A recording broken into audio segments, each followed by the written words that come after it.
नमस्कार दोस्तों, मैं कश्यप अरविंद बिंद, राष्ट्रीय अध्यक्ष फूलन क्रांति पार्टी।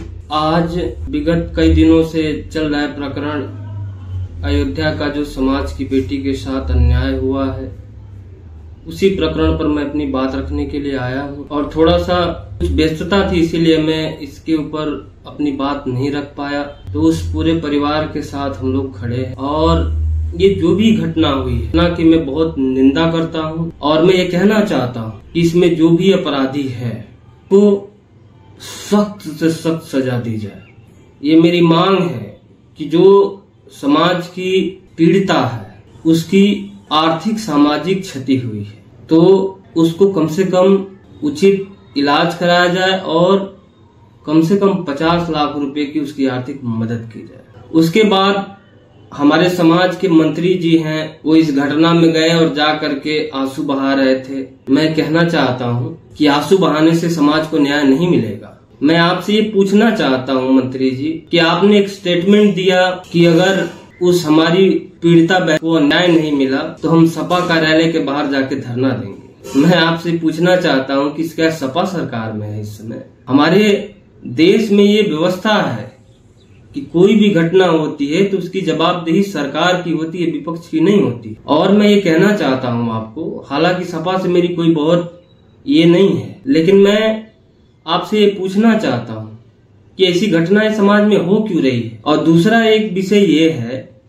कि आप जाकर के आंसू बहा रहे हो क्योंकि वो मामला मुसलमान का है। आप भाजपा की तरफ से बैटिंग कर रहे हो। आप हर मामले में आप लोग हिंदू और मुसलमान लाना चाहते हो। हम ये कह रहे हैं कि इस घटना में जो भी दोषी है, चाहे मुसलमान हो चाहे हिंदू हो, उसको ऐसी सजा होनी चाहिए कि वो जीवन में ऐसी घटना करने से पहले 10 बार अपराधी सोचे। लेकिन मैं आपसे पूछना चाहता हूं कि आपको समाज की इतनी हमदर्दी है साहब, तो उसी अयोध्या में एक छात्रावास है, एकलव्य छात्रावास, जहां समाज के लोग, गरीब लोग जाकर के रहते थे, खाते थे और पढ़ते थे, और भाजपा के गुंडों ने उस छात्रावास के ऊपर कब्जा कर लिया। वहीं नजदीक में है, वहां भी आप चले जाते, जाकर के मिल लेते। उस छात्रावास में जो निषाद समाज के बच्चे पढ़ रहे थे, उसमें से कोई IAS बनता, कोई PCS बनता, कोई दरोगा बनता, तो समाज मजबूत होता कि नहीं होता। लेकिन चूंकि आप इस मामले में इसलिए आंसू बहा रहे हो क्योंकि आपको ये लगता है कि यह मामला हिंदू मुसलमान का है, इसे भाजपा को माइलेज मिल जाएगा, और आपका काम यह है कि भाजपा को कैसे माइलेज मिल जाए। दूसरी एक घटना हमारे समाज की घटी देवरिया में। योगी जी की बिरादरी के लोगों ने समाज के लोगों की हत्या कर दी। वहां भी चले जाते, जाकर के आंसू बहा देते आप, लेकिन आज भी उनके साथ न्याय नहीं हुआ है। तीसरी घटना मैं आपको बता रहा हूं कि हमारे समाज के लोग जो बनारस में नाव चला करके अपनी रोजी रोटी चलाते थे, भर दिन काम करते थे, पैसा लेकर के आते थे, तो उनके घर का रोजगार चलता था।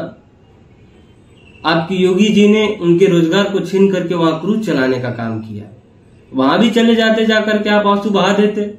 जब आपको लगता है कि आंसू बहाने से समाज को न्याय मिल जाएगा तो जाकर के आंसू बहा देते आप। लेकिन मैं ये कहना चाहता हूं कि ऐसे गिरगिट नेताओं को समाज के लोगों को समझना पड़ेगा। दूसरा मैं आपसे कहना चाहता हूं, हमारे समाज की उस रेप पीड़िता से आप मिलने के लिए गए और जाकर के आंसू बहा देने से वो परिवार मजबूत हो जाएगा? हम ये कह रहे हैं, आप मंत्री हो, 1 लाख अपने कोष से ही लेकर के उस समाज को दे देते, उस बेटी को दे देते, ताकि कम से कम आर्थिक क्षति तो उस समाज को नहीं होती। और आपने कहा कि योगी जी को हम धन्यवाद देते हैं कि सदन में उसकी आवाज को उठाया। योगी जी ने सदन में उसकी आवाज को इसलिए उठाया क्योंकि ये मामला हिंदू और मुसलमान करना था, उनको फायदा उठाना था। इसलिए मैं आपसे मांग करता हूं कि योगी जी को आप कहो कि 50 लाख रुपए उस समाज की बेटी को ले जा करके दें, ताकि उसकी आर्थिक और सामाजिक क्षति खत्म हो जाए, वो अच्छे से पढ़े और अच्छे परिवार में उसकी शादी हो। लेकिन आप ये नहीं करोगे साहब, आप लोग को सिर्फ राजनीति करना है। मैं आपसे यही उम्मीद करता हूं। आप चूंकि भाजपा के यहाँ जाकर के पूरे परिवार के साथ गुलामी कर रहे हो, आप आंसू ही बहा सकते हो और आपकी हैसियत दूसरी नहीं है।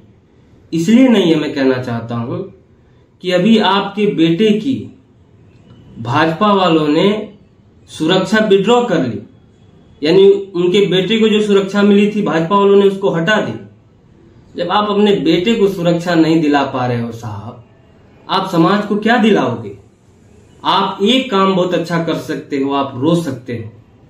और जो आप हिंदू मुसलमान कर रहे हो, मैं फिर से इस बात को कहता हूं कि जो अपराधी है उसकी कोई जाति नहीं होती है, चाहे वो हिंदू हो चाहे मुसलमान हो।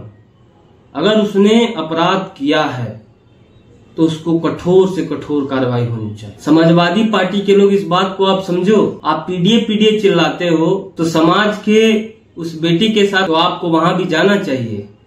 लेकिन मैं समाज में कुछ नेता हैं जो सपा में हैं, अपने आप को घूम घूम करके समाज को वोट दिलाने का खाली काम करते हैं। उनको भी जाकर के उनसे मिलना चाहिए और उनको मदद करने का काम करना चाहिए। लेकिन किसी भी नेता का पता नहीं चल रहा है समाजवादी पार्टी के। तो मैं ये कहना चाहता हूं कि समाज के लोगों, आपको इस बात को समझना पड़ेगा। जिस भाजपा के लिए हिंदू मुसलमान कर रहे हो साहब, मैं आपसे पूछना चाहता हूं मंत्री जी कि ये भाजपा वालों ने आपको जलील करने का काम किया है। आरक्षण को लेकर के समाज के लोग आंदोलन कर रहे थे, आज तक उनका मुकदमा वापस नहीं कराया।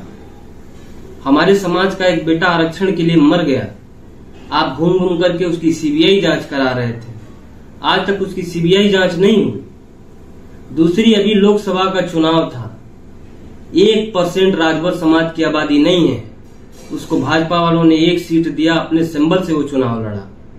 अनुप्रिया पटेल को भाजपा वालों ने 2 टिकट दिया, उसके समाज की आबादी 10% है और आपके समाज की 18% है, 1 टिकट आपको नहीं दिया, लेकिन फिर भी आप गुलामी करने में व्यस्त हो। तो मैं ये कहना चाहता हूं कि इस चीजों को समझना पड़ेगा। दूसरा, मैं आपका स्टेटमेंट देख रहा हूं बार बार, आप ये कहते हो कि समाज के लोगों को कानून बना करके उजाड़ा गया है, अंग्रेजों ने समाज के लोगों को कानून बना करके उजाड़ा। मैं आपसे पूछना चाहता हूं कि जब अंग्रेजों ने समाज को कानून बना करके उजाड़ा तो उसको सही कैसे किया जाए? सही तो तभी होगा जब हम सत्ता में रहेंगे। तो आप सत्ता में तो हो, आप कानून बना करके समाज को क्यों नहीं सही कर दे रहे हो?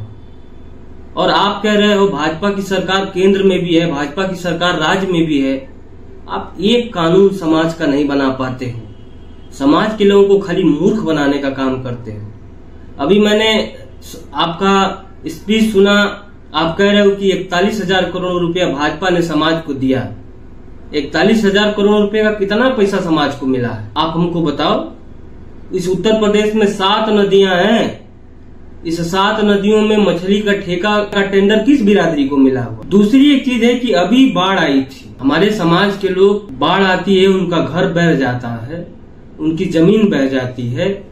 आज भी बिरादरी के लोग बंधे पे रहते हैं। आप आ जाओ, बलिया में आपको घुमा देता हूँ, बहराइच में घुमा देता हूँ, लखीमपुर खीरी में घुमा देता हूँ, सीतापुर में घुमा देता हूँ, बाराबंकी में घुमा देता हूँ। तमाम ऐसी जगह हैं जहां समाज के लोग आज भी बंधे पे रहते हैं। आप सत्ता में हो तो उनके यहां भी जाकर के आंसू बहा दो साहब, लेकिन आपको उससे मतलब नहीं है। तो मैं समाज के लोगों से फिर से कहना चाहता हूं कि ये मामला अपराधी किसी जाति का नहीं होता है, और इस मामले में जो दोषी है, मैं कहता हूं कि समय तय करके 6 महीना के अंदर उसकी जांच हो और 6 महीना के अंदर जो भी दोषी हो उसको फांसी पर चढ़ाया जाए। दूसरी एक और बात कहना चाहता हूं कि आज विपक्ष का कोई भी साथी मिलने जा रहा है उस पीड़िता से, तो ये भाजपा के लोग उसके ऊपर मुकदमा करा दे रहे हैं। क्या इस देश में खाली भाजपा के लोग रहेंगे और खाली भाजपा के लोग जाकर के उस पीड़िता से मिलेंगे?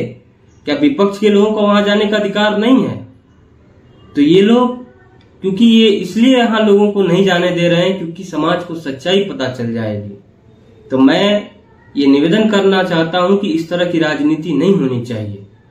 उस पीड़िता उस समाज की बेटी है, तो समाज का कोई भी नेता है वो जाकर के उससे मिल सकता है, अपनी बात को रख सकता है, और बहुत जल्दी हम लोग भी आकर के उससे मिलने का काम करेंगे।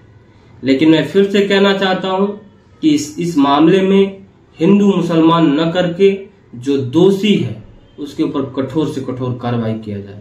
बहुत बहुत धन्यवाद।